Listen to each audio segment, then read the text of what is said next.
Hey, good morning. We are looking at a chance for some active weather over the course of the next 24 hours. Haven't had a lot of that recently. I don't know if we're talking about anything high end, thankfully, but there's a potential there for some strong to severe thunderstorms tonight in particular.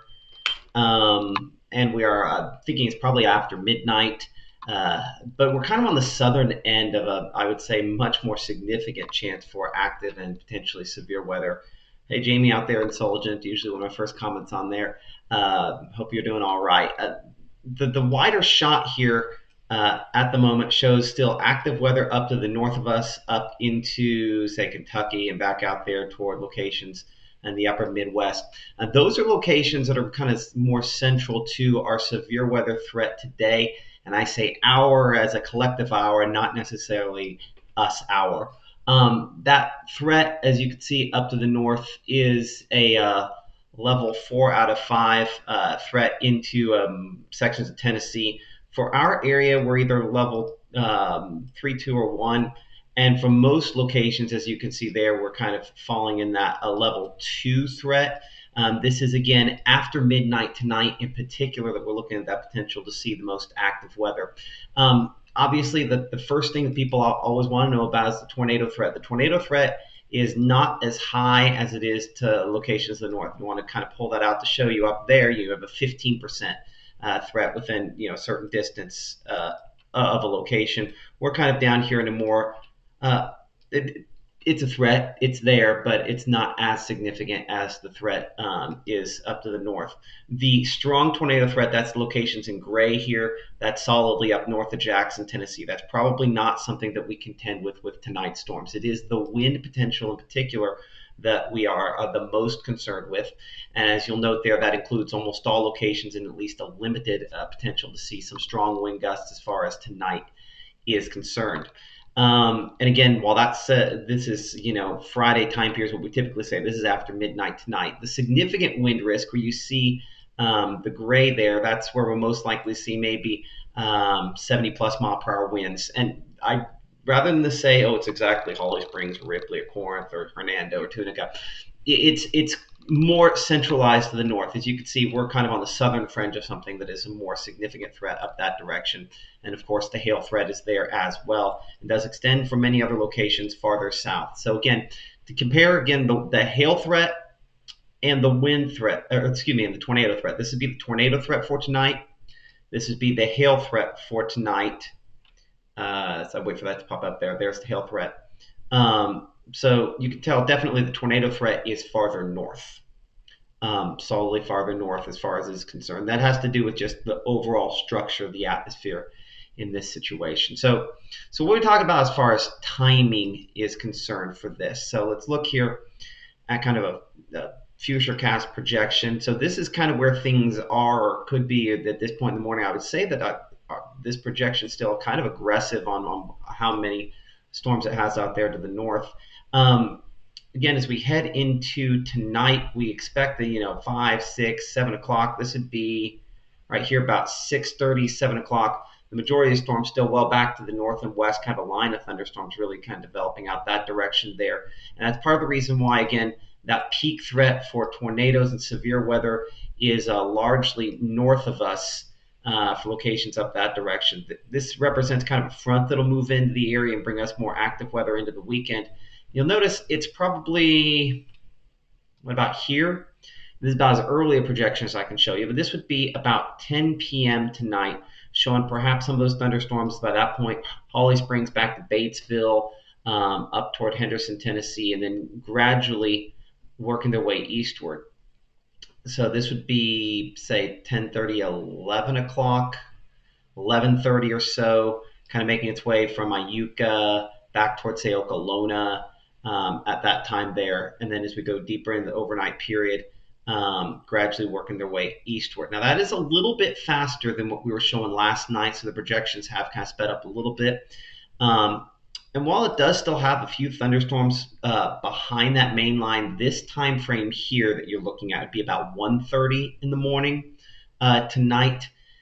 In all likelihood, by that point, that would be, I would say, more of a hail threat. It'd be kind of what we'd say back in the cool air, elevated. So we'll see. That's right here, this would be about 2 a.m. So a possibility that's kind of how things land with this. We'll look at storm rotation on this. One of the things we often talk about in this scenario here, we'll kind of let it populate in with the data. And so this kind of picks things up this evening. First thing I want to kind of point out on this, we always talk about the importance of the lines connecting hour to hour, right? If it, you know, if the red stripes connect hour to hour and they're associated with one of these heavier returns, we say, okay, well, there's where your tornado threat's more significant. Look at that one for Boonville in particular. I don't really have a lot of connection hour to hour there. So my thought is that brief rotations are possible. That's where that very, very limited tornado threat comes in on this. But in all likelihood, this is probably heavy rainfall, strong winds, and hail. And then again, maybe we spin something up with the tornado, not impossible. So let's talk timing again here because I don't have timing labeled on this. So this right here, this would be around 10 p.m. tonight or so. That stripe indicates the movement between 9 to 10 o'clock tonight. So that is a bit faster than when we were looking at it even last night, showing storms all the way to the Alabama state line there by, say, 11 o'clock to midnight. So again, that's one of the things that Chelsea will be updating at noontime is, you know, the timing on this kind of initial wave here, as we're still kind of waiting on the latest data to kind of populate in with this. With that in mind, let me see if I can force this into the latest data. I want to make sure that I'm on the latest. Hold on here. Let's click latest. Give me a moment. It's going to take me a second here to get latest on all this. So I wanted to show one I could go a little longer in time with before I ran out of data, but I think it probably makes more sense in this moment to make sure that we have. Let's make sure that's on latest. Okay. There we are. Okay, let's go back here a couple scans for a moment. So this is 9:30. This would be 10 o'clock, 11.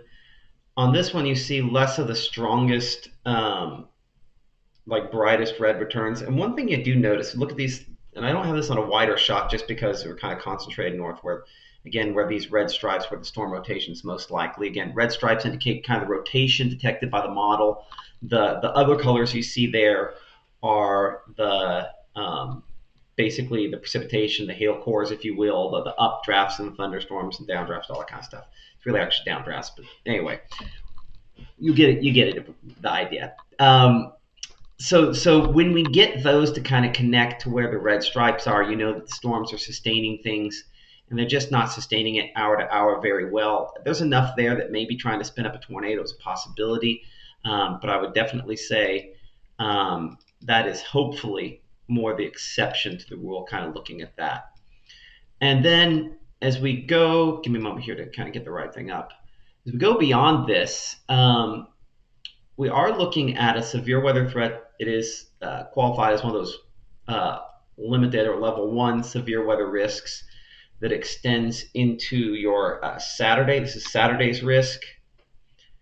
And then this is Sunday's risk. So we do continue to have, even into the weekend, limited risks, with that risk mainly back on the plains for Monday. Not to say something doesn't extend it our way, but just lower confidence at this point here for our area. So we're going to be having some thunderstorms as a front kind of stalls out in here the next few days. Probably the best way to show that is here. Give me a moment to kind of take this through. So this picks up kind of 7 a.m. Saturday. And here's that front kind of nudging in from the north and west. I think near that front, while you can kind of see the colors kind of showing up in the background here, this would be like 4 p.m. Saturday, 5, say 6 o'clock Saturday. Wherever that front lands, there's going to be kind of a better chance to see some strong to severe thunderstorms on Saturday. The projection here does not do a particularly aggressive job at depicting those. The majority of that activity is back out there toward locations back on the plains. So that is, again, where let me go back to day 2, severe weather. The severe weather risk, it's there because essentially we have that front kind of draped across the area. So that's part of the reason why that is there for Saturday. Let's talk Sunday's risk here for a moment pretty briefly. Again, not high confidence at this point here on any particular positioning on this kind of information, but as we kind of show that again into Saturday night. You can see maybe a complex of thunderstorms rolling in late. Again, that could have some stronger wind gusts with them. As confidence increases, it's possible that our risk level could as well. And then, because that front's generally in the areas, you can see more thunderstorms. This would be kind of, say, midday Sunday, and then possibly again in the late Sunday night. Still working on timing on that, but while I kind of pull off the front there, that boundary's still kind of in place, and there's still plenty of storms back to the north and west, and the overall pattern will kind of direct some of those toward us. So kind of some takeaways here then for a moment. As far as today is concerned, again, severe weather risk is greatest up to our north. That's what we're looking at here, the generalized severe weather risk. This is the tornado risk, and the tornado risk, as you can see, a little more highlighted up to the north as well. The damaging wind and hail risks are the ones that are probably most significant for us. So kind of bring it in just a little bit closer here. Notice all locations have, with the exception of South of Macon and Philadelphia, at least a limited chance there to see some strong severe thunderstorms overnight, and this is going to be likely, I mean, as early as maybe 9 p.m. or so for locations back in the western part of the state, maybe 8 p.m. You're talking Clarksdale, Hernando, Cleveland, Greenville, and then getting closer to the 45 corridor by say 10. Aberdeen, Eupora closer to maybe 11, and certainly northern portion of the area most likely to see some issues there. So as I see that the question always comes in, Eli's question, when should Tupelo expect stuff like tornadoes? There's a good chance we don't have tornadoes at all with what we have come through tonight. There's a possibility that we do, and that's the reason we're talking here. Most likely scenario is that we're going to have some strong winds, heavy rainfall, and hail. But at the leading edge of those storms, there'll be a little bit of extra shear, and perhaps that leads to a brief tornado. So not a high threat, but this is a level 3 risk all the way up, as you can see there, Corinth. Level 2 risk, say Pontotoc, and then level 1 risk, say Starkville or so. The percentages that you see there kind of work back toward the math. We always talk about the math on this, and so you're most likely to see active and severe weather up closer to the center of this, where you see the reds. The math, the odds, the more opportunities to see it, and then less opportunities south. So as James Bishop with North Mississippi Storm Chasers, one of our great partners there, mentions, pass the caffeine. Will be kind of one of those nights once again. They do a great job. Their crews are already kind of getting in place to watch things outside of here, and we appreciate the partnership that we've been able to enjoy with them over the course of the years. So with that in mind, we will go ahead and probably shut this down. Expect, of course, updates at noontime from Chelsea. And then we will be, of course, talking more about things as we go into tonight at 5 and 6 o'clock on WTVA 9 News, and then through 10 o'clock. Hopefully we're not doing a lot of coverage. We'll be here live as necessary. So keep it here for the latest information. We'll go ahead and pray, and then we'll go move on. All right? And by the way, I look like this because I got the lawn mowed today, and we need to say that here for a moment. I know that's easy to say while you're at work and I'm at home waiting to go to work. But you probably want to make sure to mow the lawn before it gets into this rainier pattern and it's like, it's wet for days. So if you can make that time this evening, if mine was bad and needed it badly, so maybe you fall in that same category. So just one of those little heads up tips. Would that be a pro tip for that? Okay.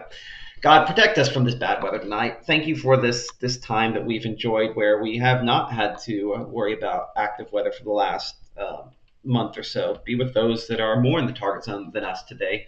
Help us to make wise choices tonight on what we should do, if we should shelter, when we should shelter, where we should go, and maybe just as importantly, not just as importantly, but close, you just relieve the anxiety that people tend to feel in this situation.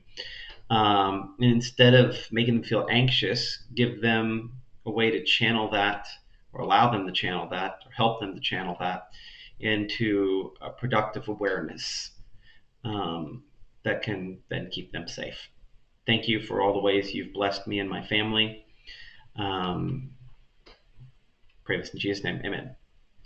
Okay, we will talk to you a little bit later. Thanks for watching.